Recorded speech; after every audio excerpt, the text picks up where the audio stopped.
Catherine McGlynn. Andrea, is it okay for me to begin now? Great, thank you. So welcome everyone. Today we're going to be talking about essential oils and aromatherapy. And I'm not sure what your level of experience is or usage with essential oils. This is going to be just sort of a primer. And what I'm going to do is walk you through a typical day and show you some of the ways that I personally use essential oils. You might want to make sure that you have some really good reference books, to educate yourself further about the uses of essential oils. Because even though they smell really nice, they're very powerful chemicals. They have very powerful chemical constituents. And some oils, while they smell wonderful, can be toxic to people if they're used in ways that are inappropriate. So I'll talk a little bit about that. Essential oils are used for perfumery, certainly. They're used for health purposes, first aid purposes. They can be used for culinary purposes. I personally don't ingest oils, just to be on the safe side. But there are books that will explain essential oils that are appropriate and healthy for ingestion. Essential oils, in many cases, should not be used on or around pets. They can be toxic to animals. So essential oils are heavy duty, actually, even though they may have light, wonderful smells, fruity smells, flowery smells. They're heavy duty property. They have heavy duty properties. So just please use them with caution, educate yourself, and experiment and have fun. So I thought I would show you a couple of the books that I have that are reference books. So the first one is called, I'm not sure if it's backwards for you or not, the complete book of essential oils and aromatherapy. And this is by Valerie Ann Worwood, W-O-R-W-O-O-D. She's a big name in the essential oil field, Worwood. Another one that I have is specifically for women, and this is called Aromatherapy for Women, and it's by Maggie Tisserand. Tisserand is another huge name in the essential oil field, Tisserand, Tisserand. And one other of many books that I have, Aromatherapy for Dummies, which is a great book. It's by Kathy Keville. No, it's Keville is how you say her name. K-E-V-I-L-L-E. Kathy Keville. And Kathy actually has a very nice aromatherapy essential oil course on YouTube that's free. It's divided up into segments. So you could just Google for Keville, K-E-V-I-L-L-E, on YouTube, and you'll find them. And she has lots of wonderful tips and hints for you. And I thought I would tell you how I first became interested in essential oils. So this was back in the 80s. I had a friend who's a nurse in one of the big hospitals in Boston. And her house has a odd configuration. Her kitchen is on the first floor. Her dining room is on the second floor. The bedrooms are up on the third floor. So one night she had made some pasta, and she was carrying the pasta in the steaming water up the stairs to the dining room, and she dropped the pot, and she was wearing a skirt. So all of the water splashed up over her legs, under her skirt, so all up and down her legs. She suffered severe burns. And so here she is in the hospital, and the next thing I knew, she was asking friends to get her some lavender essential oil. And she was using it straight, or it's called neat, N-E-A-T. She was using it neat. She was applying the oil directly to her skin. A lot of oils you cannot apply directly to your skin. They can be harmful if you do that. But lavender oil is safe to do it. So she was using lavender oil on her skin in the hospital, in addition to whatever the treatments were that she was receiving there before she was discharged to go home. And I thought, well, that's unusual. I just thought lavender was something that you smelled. But lavender is a very, very powerful agent for any kind of skin condition, healing any kind of skin condition. So she healed very well using the lavender oil. you can imagine that she needed lots and lots and lots of oil. Usually you get the oils in these little bottles that are about this size. So she needed probably gallons of oil. But anyhow, that was my introduction to it, and for a nurse to be using it, that even caught my attention even more. So I studied it, and my first teacher was a woman who had just come back from England. She had studied aromatherapy in England, and aromatherapy at that time was huge in England. There wasn't much around here in the States at all. And so she brought some oils back with her that were only available in England. You couldn't get them in the United States. So they were very, very high quality oils. Not all oils are high quality. So my introduction to essential oils was with, like the creme de la creme of oils. So my nose became attuned to the, I guess I would say the purity or not of essential oils. So, so I learned some basics about certain oils, and I've adopted certain oils into my everyday routine. So that's what I'm going to share with you today. So when I first get up in the morning, when I shower, I use lavender essential oil. I mean lavender Castile soap. It's Dr. Bronner. So I use this for shampoo and for a body wash. And what I do when I buy it at the store is I actually add some extra drops of lavender essential oil from a small bottle that I have. So I start off with that. Then I use some rose water. I'm not sure again with the light here. Let's see. I use some rose water as a spray before I then use some rose cream on my face, on my skin. So lavender, rose, and rose. Then I use some lavender body powder. And what I usually do is when I buy this, I'll actually add more drops of lavender essential oil to it. And how I use it is I use a little powder puff. Put some in a dish, dip it in, and powder my body. So I like lavender. Lavender is an all-around multi-purpose oil. It's one of the safest oils for anyone to use. What I will say is that you need to do your own homework again to find out if any oil that you choose to use is safe for you. Some oils are not safe, especially for women who are pregnant or who are lactating. So you need to do your homework around that. If I use homeopathy for part of my health care, and you're not supposed to use certain very strong smelling oils. It's contraindicated. So if I weren't using that, then I would probably use a tea tree oil toothpaste. So that's before I even, get out of the salon in the morning. Every day, I've been doing this since the 90s.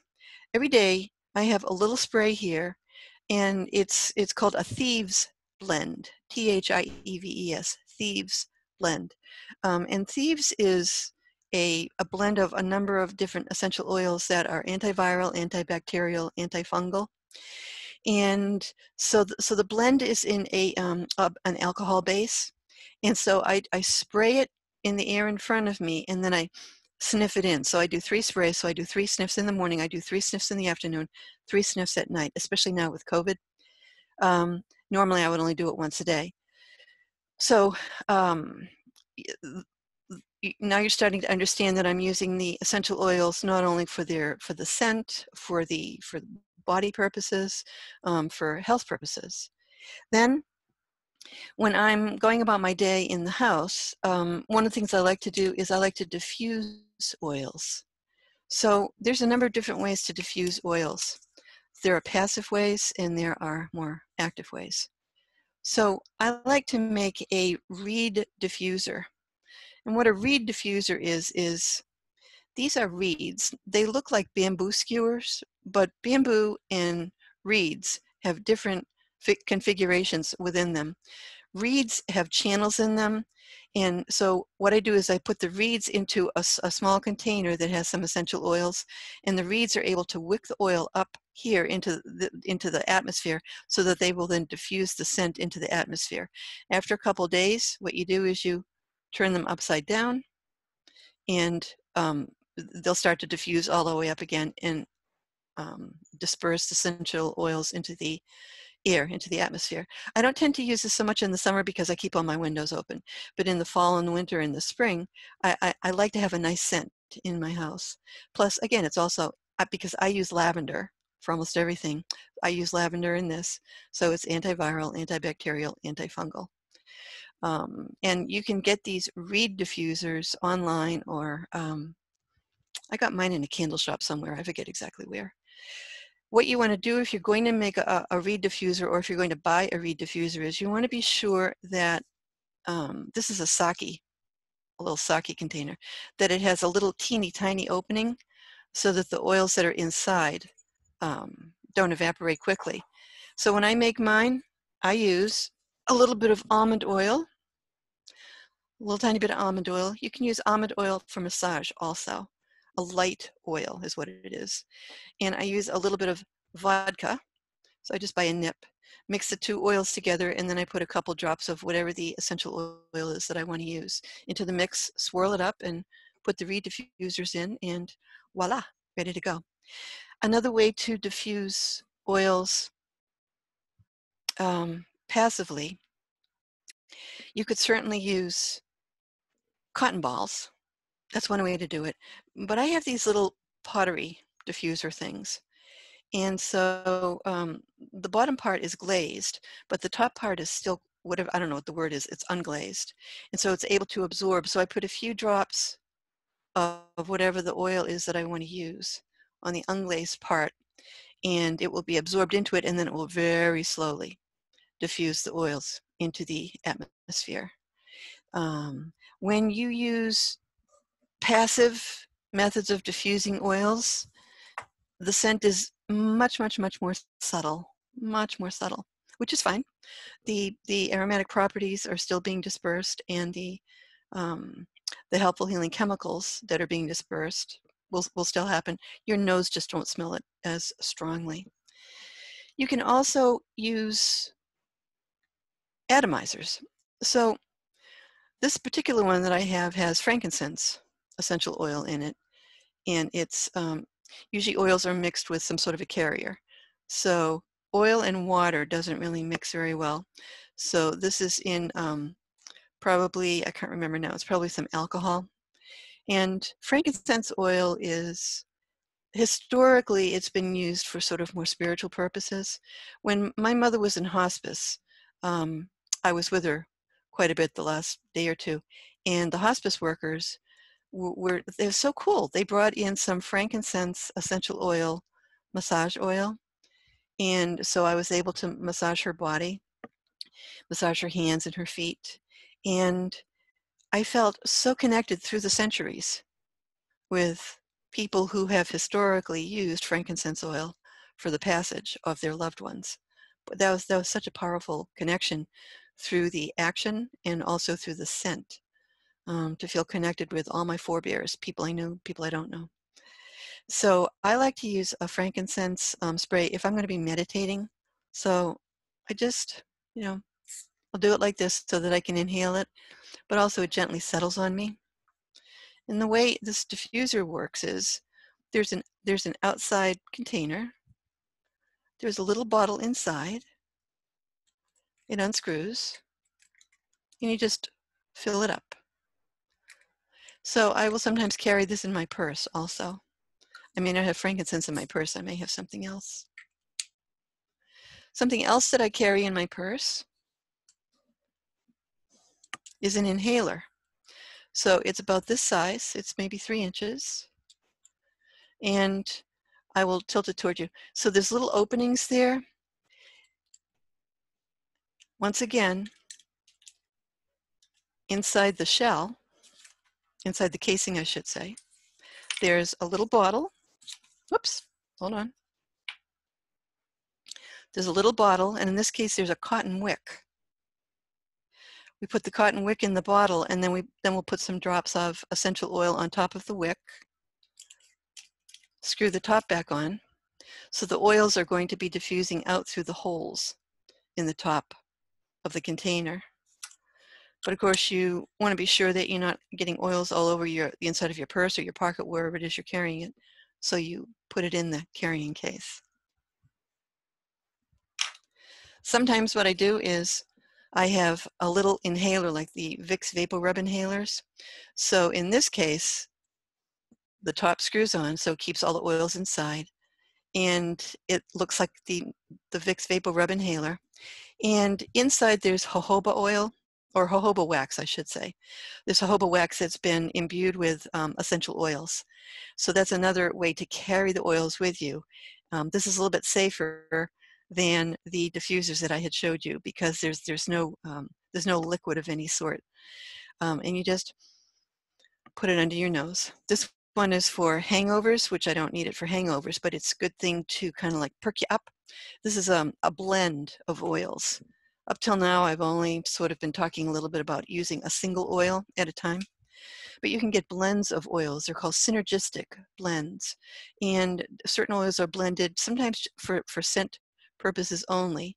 Other times they're blended for the synergistic chemical properties that they all will enhance one upon the other. So I like that to carry in my purse. Sometimes what I'll do is I'll just take the bottle itself. This is the lavender oil, and I'll just waft it under my nose. So during the day, those are some of the ways that I might use the oils that way. Now, if I'm sick, I want to be dispersing medicinal essential oils into the air, or I want to be using the medicinal oils on my body in some way. So I do a lot of work at my computer. So I have this teeny little tiny diffuser, and it has a USB plug. And so I'll plug it into the side of the laptop that I have. And the way it works is there's a reservoir inside. Again, there's a cotton wick. It gets stuck into the top. So in this case, I only put water, and I mix the water with the essential oils. And they don't mix the way you would think that they would, but because they're being dispersed by the action of however the electricity is making it disperse in here, the essential oils do get dispersed out into the air. It's a cool mist. You can, when you're dispersing oils, you can disperse them using heat, or you can do it in a way where they're not heated. Personally, after having used oils for many years now, I prefer some cool way to disperse them. So this is definitely a cool mist. And it doesn't last very long because the reservoir is pretty small. And so I'll usually fill it up maybe once an hour. But that way I'm breathing directly in some of the antiviral, antifungal, antibacterial oils that may be appropriate for whatever the condition is that I'm using the oils for. So that's a way to actively diffuse oils. I wanted to show you another active way to diffuse oils. I had a friend who received an aromatherapy kit, and the oils were not very high quality that were included with it, and so she didn't like it. She didn't like the smell of them, so she said, "Would you like this diffuser?" So it's this handy dandy one that changes color. Again, I'm not so sure if you can see. I hold it back here. Anyhow, it keeps changing color, which I don't use it for that purpose. But you can see the mist it's being dispersed at a very fast rate into the air. And again, it's just water and several drops of whatever the medicinal combination of oils is that I'm using for whatever the medical condition is that I need to be addressing for myself. So because this has a larger reservoir, this will go for maybe 3 hours at a time. If you do decide that you want to get some sort of an electrical diffuser, you might want to be sure that it has an automatic shutoff, which I'm going to shut this off right now. Let's say I'm working with congestion or cold or sinuses. There's several other ways that I might use essential oils. So you've probably all seen the thing where you boil a pot of water and you put a towel over your head and you inhale the steam to help open up your passageways. So that's one way to do it, just with plain steam. You need to be careful though that you're not inhaling the boiling hot steam. So just read up on how to do it safely. I will always put essential oils in. Eucalyptus is certainly one of the most famous essential oils that you can use. So I'll usually do a little bit of eucalyptus, and I'll probably do maybe one other oil. So I might inhale it with the towel over my head.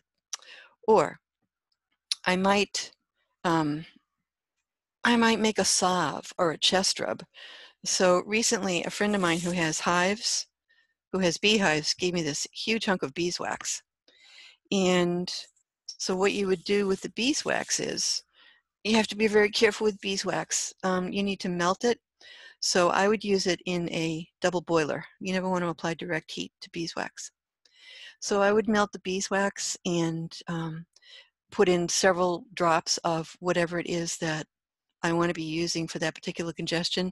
There's lots of different recipes that will tell you some of the combinations of ingredients to use. So then I'll just rub it on my chest, and then I might put a piece of flannel over it to not only to protect my clothing, but to sort of the flannel will help to reflect the heat from my body back into the oil, which will then help it to be absorbed a little bit more by the body. So that's another way to use it passively and on the body in a safe way. So I'm not putting the oil directly on the body. I'm using some sort of a carrier material, such as the beeswax. You might want to use some kind of massage oil to massage, let's say, the eucalyptus oil on. So you're never putting the oil directly on your skin, never, except with lavender. That's the one oil that I put directly on my skin. I will put tea tree oil directly on my skin also. But those are the only two oils personally that I put directly on my skin. So you could use the almond oil that I mentioned earlier. You can use coconut oil. You can use olive oil. I would refrain from corn oil or soy oil or canola oil. I wouldn't use those oils. So lots of ways to smell it, to inhale it, to let the body absorb it as you go through your day. One time, I had a friend who had a holistic store,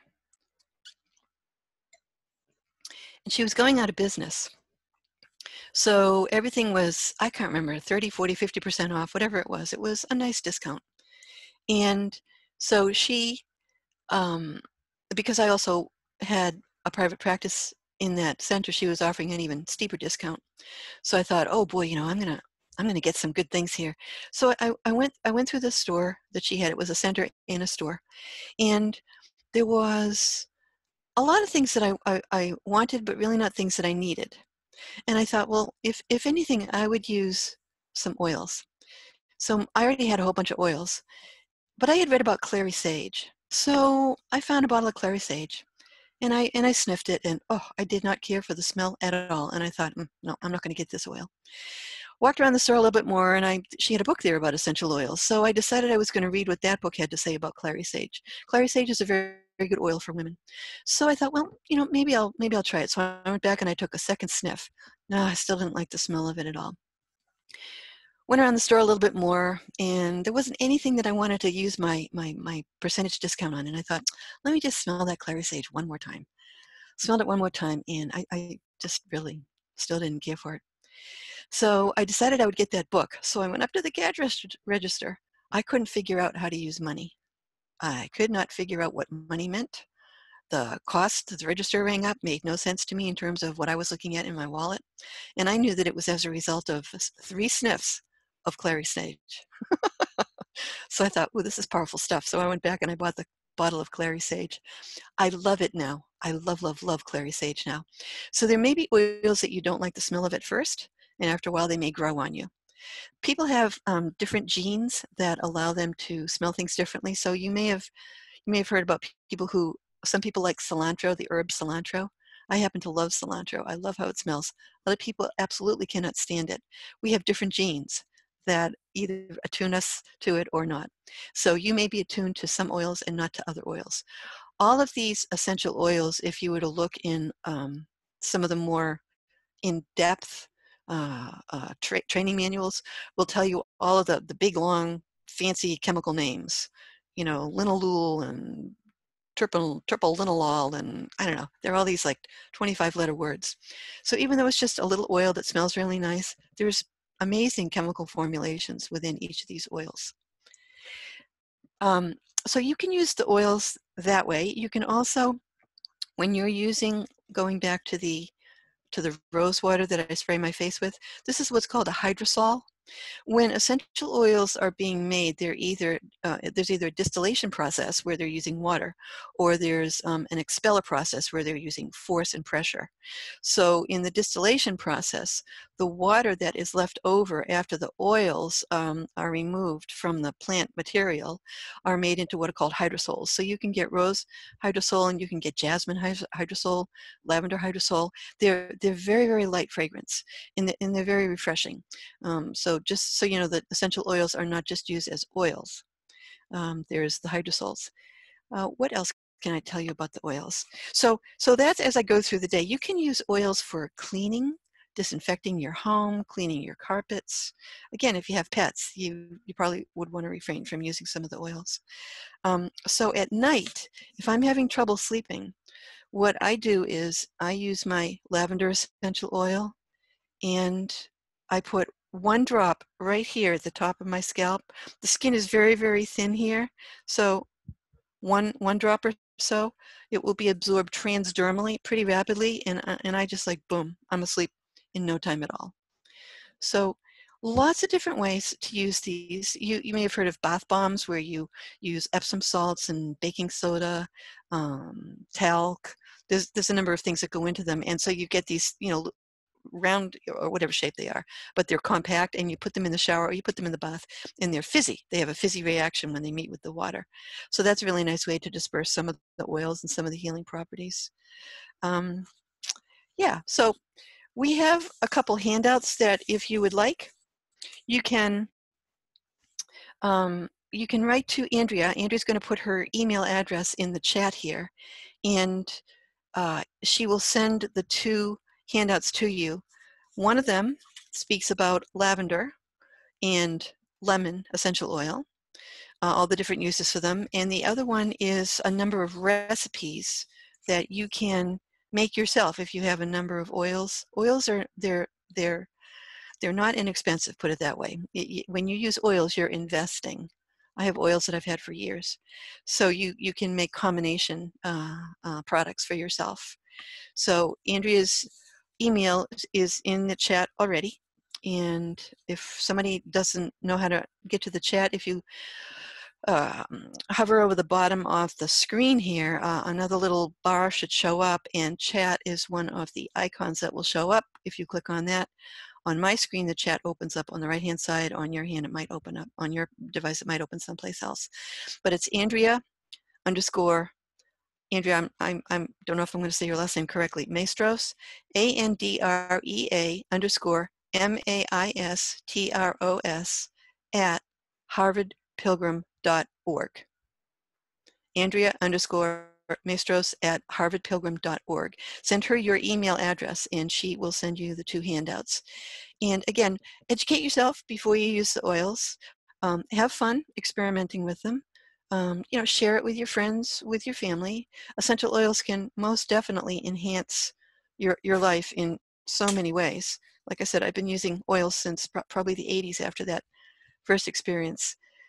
So let me just look at some of these questions. Do I have a website that provides good guidance regarding which oils are safe to ingest? No, that's why I'm saying you need to do your own research. So I had given the name of a couple of books when we first started. Look up WORWOOD, that's one author. Tisserand, Tisserand is another author, and Kevill, Keville, that's a third author. There's tons of other authors, but those are three that I would recommend. Somebody says, where can I get good quality essential oils? Maybe a brand you can tell us. I can't tell you a brand here on this webinar. I tend to buy the more expensive oils. I get them from a private supplier, and I have them personally mixed for me for the purposes that I need them for. Because as I say, some of these oils can be very, very expensive if you buy them alone. And so when you have them made into a blend, it makes it much less expensive for you. And let's see. Someone says they're a beekeeper. They use peppermint and lemongrass in the sugar water that they feed the bees. Yep, somebody says using lavender for burns, just like I said. Somebody used it on poison ivy. Yep, it can be very good on poison ivy. Insect bites, bee stings. Where can you get the best recipes for various ailments? There's lots and lots of books that you can buy that have been written through the years. Do a little bit of research online to find out who some of the more famous names are in the field of essential oils, and maybe look up their books, or maybe they, I'm sure a lot of them have websites online. What else? Someone says, I want to make a spearmint breath spray. What should I mix the spearmint essential with? I don't ingest oils, so I can't answer that question for you. You'd need to do your own research on that. So can I repeat the names? Yes. So Worwood, W-O-R-W-O-O-D, Valerie Ann Worwood, Tisserand, T-I-S-S-E-R-A-N-D, and Keville, K-E-V-I-L-L-E, Keville. And Kathy Keville is the one who I mentioned earlier, who does have a brief series on using essential oils on YouTube. So you could Google Keville and YouTube, and you'll get a lot of results for her, actually. Just look up I think it's a 5 or 6 part series that she has. I think, oh yeah, one other thing I wanted to show you that I have. So this is like a little roll-on perfumer. It has rose essential oil in it. So I might just roll it on my wrist, or I might roll it on my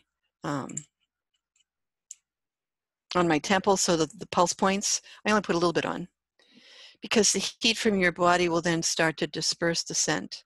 And it may not smell very strong at first, but after a while it can become very strong. So I'm very careful when I use it, especially if I'm going to be going out in public, because even though these are pure essential oils that I'm using, a lot of oils aren't pure, and you can be in public places where people do have chemical sensitivities, and it would be overwhelming for them. So you do need to be mindful of others if you're going to be wearing the scents on your body. One thing that I do wear sometimes is I have a little necklace. It's a little heart-shaped filigree necklace, and it has a little bit of felt inside of it, upon which I'll put a drop or two so that I will smell it. It's not really that, it doesn't diffuse that much into the air around me, but it's something that I use oils for upliftment a lot of the times. So I hope you all got a lot out of this. I always enjoy sharing information about essential oils with people.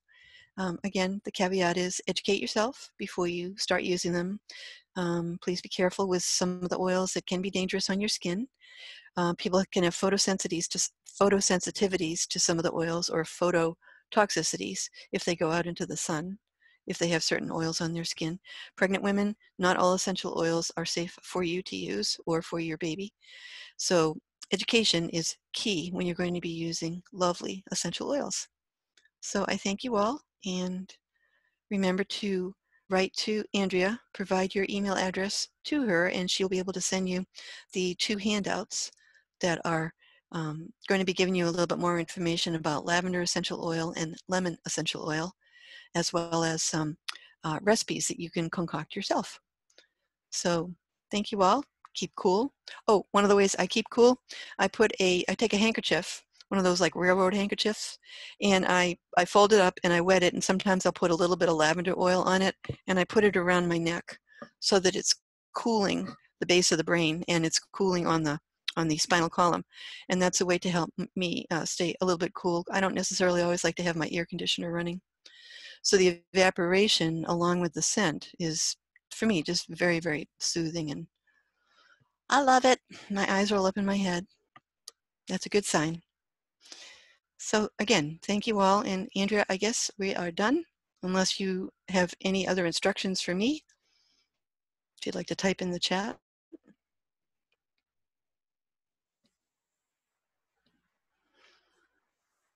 In the meantime, someone is saying they have asthma, and do I have any input on the use of diffusers in asthmatics? Again, that's something you would need to educate yourself about. Any tips on essential oils for chronic migraines? Again, you would need to educate yourself about that. Not all oils are going to be appropriate for all people. Okay, Andrea, we're all set. Well, thank you so much, and goodbye, everybody.